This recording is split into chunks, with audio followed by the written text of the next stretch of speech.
It's relatively recently, past the 1 year mark since I decided to take G and Sheafify. Although refraining from deleting a channel for 1 year isn't much of a feat, the channel passed 50,000 subs on the very same day. Wow! The fact that so many people are engaging with my mathematical meanderings gives me cardiac hyperthermia, so thanks for that. Now that I'm in a sentimental mood, I want to reflect and share a bit about what brought this channel into existence in the first place. After all, the 1 year anniversary also marks 1 year since I decided to leave academia behind.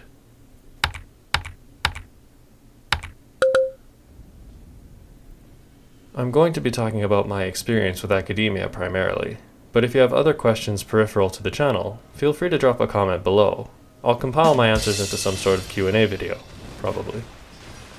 What I'm about to share is purely anecdotal, derived only from my experience and the experiences of my close friends. While I can't help myself but to phrase these anecdotes as advice, I don't necessarily intend to sway decisions you may have about pursuing mathematics or graduate school. It would probably be better to just be mindful of what I bring up when you ultimately commit to your decision. So where do I begin? After high school, I narrowed my options for what to study in university down to either mathematics or computer science. Having no real idea what either field was really about, I had to extrapolate from my secondary level education. On the one hand, learning calculus from a gym teacher, and on the other, learning about public static void main string args from someone who would probably have preferred to watch paint dry.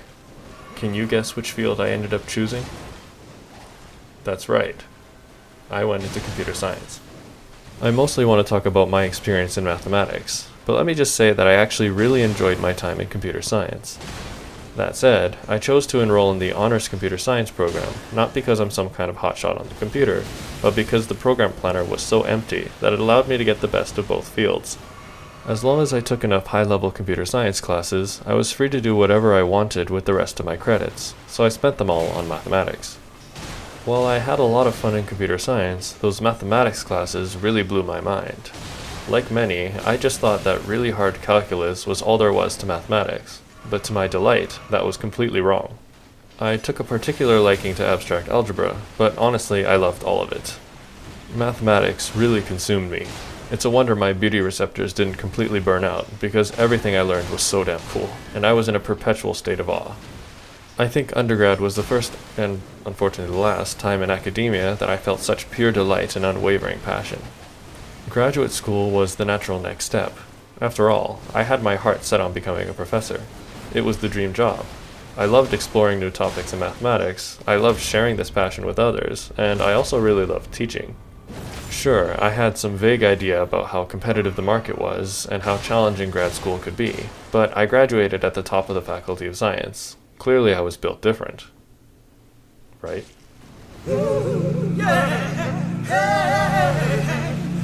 Given how well undergrad went for me, I came out a bit cocky and a quad word naive. A professor reached out to me from one of the universities I had applied to, expressing his keen interest in taking me on as a student, and mentioning that I had also secured scholarship funding there.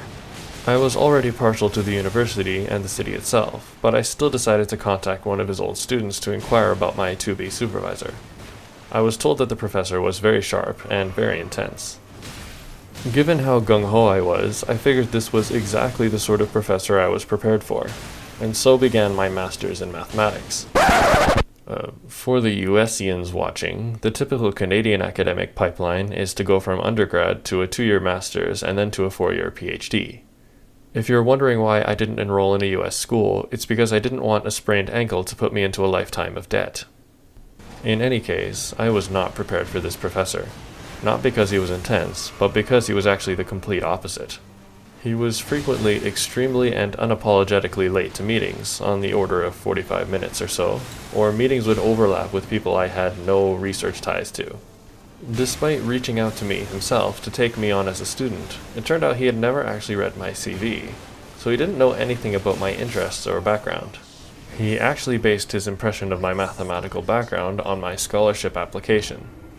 Note that although I was in mathematics purely for the pursuit of knowledge, the academic world still revolves around money, and so scholarship applications are about performing some mental gymnastics to convince people with money that your academic interests have concrete ramifications. For example, a non-commutative algebraist would probably get scholarships from super right-wing sponsors by mentioning that their work would help in understanding how to annihilate radical left ideals. In my case, I had done some work with vertex operator algebras and modular tensor categories in my undergrad, so my scholarship application made a lot of references to physics. Physics is always hot, right? My 2B supervisor had read that application and concluded that I must have extensive physics background. I had mentioned in my CV that I was much more interested in algebraic topology and algebraic geometry, but he didn't actually share any of these interests. I later learned that although he had research in a relatively broad range of topics adjacent to representation theory, he was looking to really pivot into some dynamical system stuff. But gee, I'm sure many of you are wondering, why didn't you just find a supervisor with aligned interests? It doesn't sound like you did your homework at all. This is a very fair remark, and I clearly made my share of missteps in hindsight. That said, I wasn't extremely particular about what kind of mathematics I wanted to get into at the time of my application. After all, I loved a very broad range of it. The professor seemed to have wide interests as well, and since he reached out to me personally, it didn't occur to me at the time that he might not have actually read my CV, and figured we'd at least have some overlap. If you're applying to grad school soon, don't make my mistakes. Try and be very specific to yourself about what kind of field you want to dive into, and try and have serious discussions with prospective supervisors about what you want to do. If you're more like I was and couldn't really decide on what particular field you wanted to specialize in, try and find a master's program wherein the first year is mostly allocated to taking courses, and use that as an opportunity to familiarize yourself not only with the advanced topics you may be interested in, but also the professors in the university who work in that direction. This is pretty obvious advice in hindsight, but clearly I didn't follow it, so I think it's still worth saying. In my defense, though, I wasn't alone. A PhD student who was starting with my supervisor in the same year also got baited. He was also misinformed by how much algebraic geometry background my supervisor actually had. Other professors didn't have openings for master's students, but since my program was only 2 years, I decided I'd just tough mine out. That said, I really did not enjoy my project. Rather than just whine about the project for 2 years, I decided to pitch an alternative. I had a budding curiosity for higher category theory, particularly in the seemingly elusive theory of infinity-infinity categories. I really wanted to construct a concrete model, so I pitched this project to my supervisor. Although he had no knowledge in this field, he gave me the green flag. At the start, I gave him frequent updates on my project, but he eventually stopped responding to my emails, and his responses never had any mathematical content anyway, so at some point we just dropped contact. It wouldn't be for another 1.5 years until we spoke again. Although doing a master's thesis completely on my own made my life needlessly difficult, I will say that I enjoyed the challenge, and I loved the freedom. I was allowed to pursue what I loved without having to answer to anyone. While I was putting in the hours to somehow conjure up a master's thesis, many of my colleagues were having a pretty miserable experience with their respective supervisors as well. Some were just treated really poorly by their supervisors, and others were just completely neglected. The only happy graduates seemed to be studying math bio. This is what we get for studying pure fields of mathematics, eh?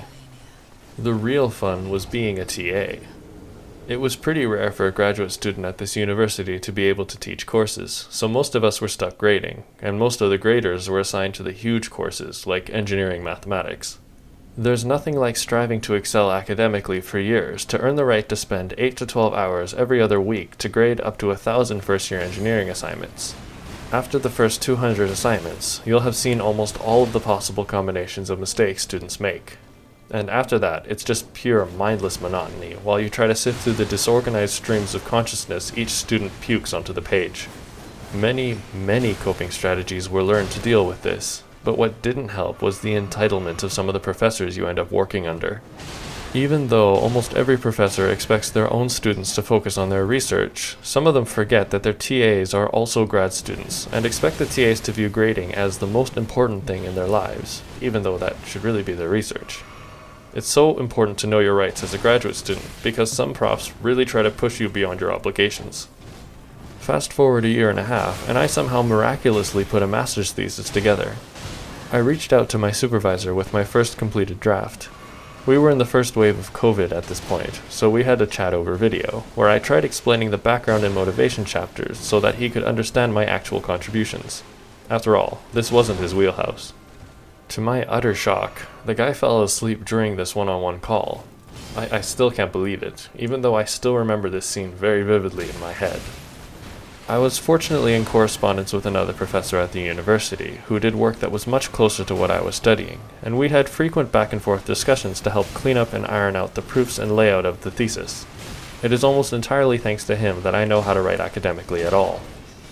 After the gong show of a master's, the most reasonable thing to do was to cut my losses and put academia behind me. In September, after I earned my master's degree, I had begun the next stage of my life, as a PhD student. Yeah, I didn't leave. I clung to the hope that becoming a professor was still within my reach. Despite how my master's went, I still felt that academia was the only way to have any chance to find intellectual fulfillment. Besides, I tried to learn from my mistakes this time. I went back to my alma mater and studied under a professor I already knew well. While his background didn't align perfectly with what I had done in my master's, in fact, nobody's background in this university was particularly well suited for it, he was very involved and did his job pretty well as a supervisor. We actually met frequently to discuss my progress in research throughout the program. Surely I had set myself up for success this time around, but there was another side to academia that I had failed, or maybe just refused to acknowledge. Objectively, pursuing a PhD in a pure branch of mathematics has questionable utility across the board. Unlike other PhD programs, I suspect most PhD students in pure mathematics study with the intention of becoming a tenure-track professor, rather than use their higher education to bootstrap their career in industry. While many, if not most, PhD students probably have industry exit strategies in their back pockets, these plans aren't necessarily thought through thoroughly, as they're considered more like worst-case scenarios for if they fail to become a professor. I'll just become a programmer, or I hear a lot of math grads pivot into data science if it doesn't work out, or hedge funds really value pure mathematics PhDs, don't they? This was definitely how I saw things.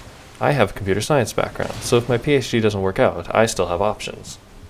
A lot of my peers refer to the act of pivoting into industry as selling out, but the expression carried no negative connotations towards the people who actually did manage to, quote, sell out.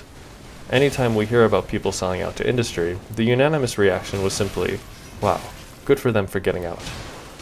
The negative connotation of the expression was directed at the industry itself. Despite the flaws of academia, at least it let us thrive in our intellectual endeavors. Industry had money, sure, but that's because money was the objective. Any pursuit of knowledge was tainted by the pursuit of capital. Pivoting into industry was like spending years harnessing your creative writing skills with dreams of writing novels and sharing your stories with the world, only to become a journalist for a newspaper. However, I didn't actually have any industry experience. Irony! I had turned down internship opportunities during undergrad to fill my summers up with research projects. This was probably my biggest mistake. In fact, I believe it should almost be mandatory that every academic in mathematics should have some real industry experience on their belt before they complete a PhD. Students should know firsthand what exactly they're deciding between, and it also makes pivoting into industry much smoother in the case academia doesn't work out. And let's be real, academia is very likely to not work out. Once you graduate, you still need to hop around the world for whatever 1 to 2 year postdoc positions you can get, rinsing and repeating, building your research repertoire until some university somewhere is willing to offer you a professor position.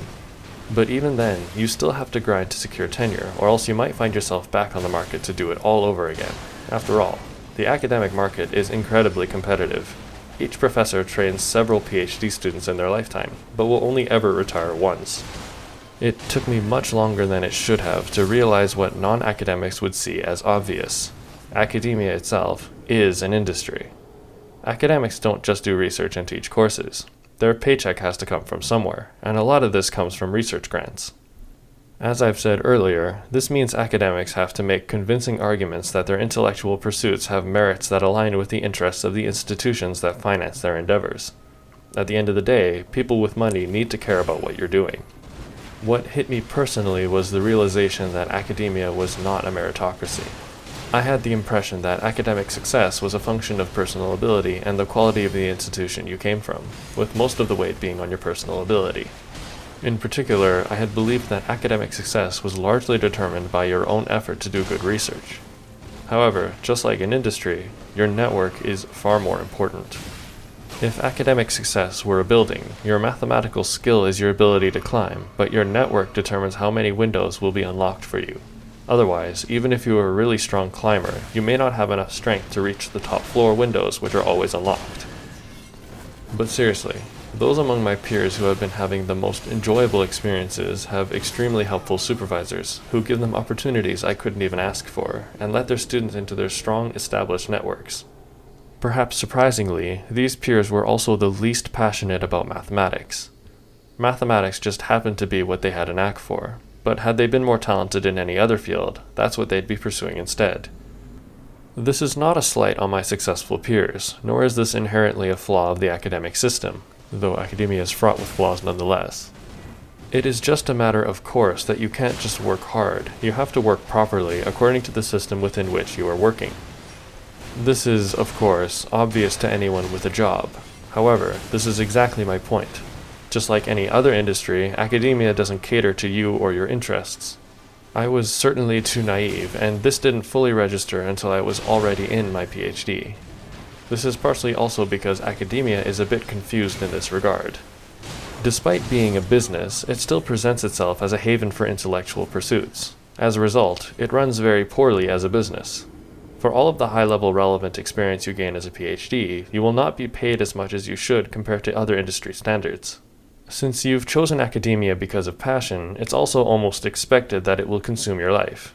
And it will, but you'll probably happily volunteer your free time to do it. That said, if there are other things in your life that you value, it may be hard to find a way to balance that with an academic lifestyle.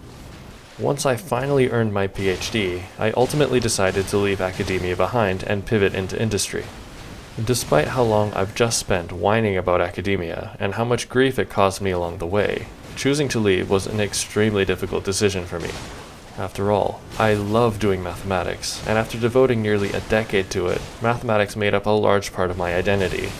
Sure, academia was tough, and the system was broken, but it really still ends up being the only place I could make a living pursuing fields I was wholly passionate about. After working so hard to build myself up as a mathematics researcher, leaving academia meant starting over again. Nonetheless, I couldn't stay in academia. My life was coming together in other aspects, and I needed stability that academia couldn't provide. It was inevitably the right decision to leave, and my life has dramatically improved since then, but it still killed me inside to put academia behind me. That's what prompted me to start this channel. It started as an outlet for intellectual release, but it very quickly became a small community where I could enjoy the best parts of academia. Here, I could pursue any intellectual endeavor that tickled my fancy, share it with an audience, and engage with people with similar interests. Although I will probably continue to be haunted by the thoughts of, what if I actually could make it in academia? It's because of you that I can continue to keep a very important part of myself alive. So if you're still here, thank you so much for watching. If you liked what you watched, put your most memorable experience with grad school in the comments. If you didn't like what you watched, it's probably because you have more questions about the channel. Feel free to comment your questions below, and maybe I'll answer them in a future video. If you didn't like what you watched for other reasons, it's fine. No matter how emotional and irrational I get, there will always be one fan who will help me keep my cool.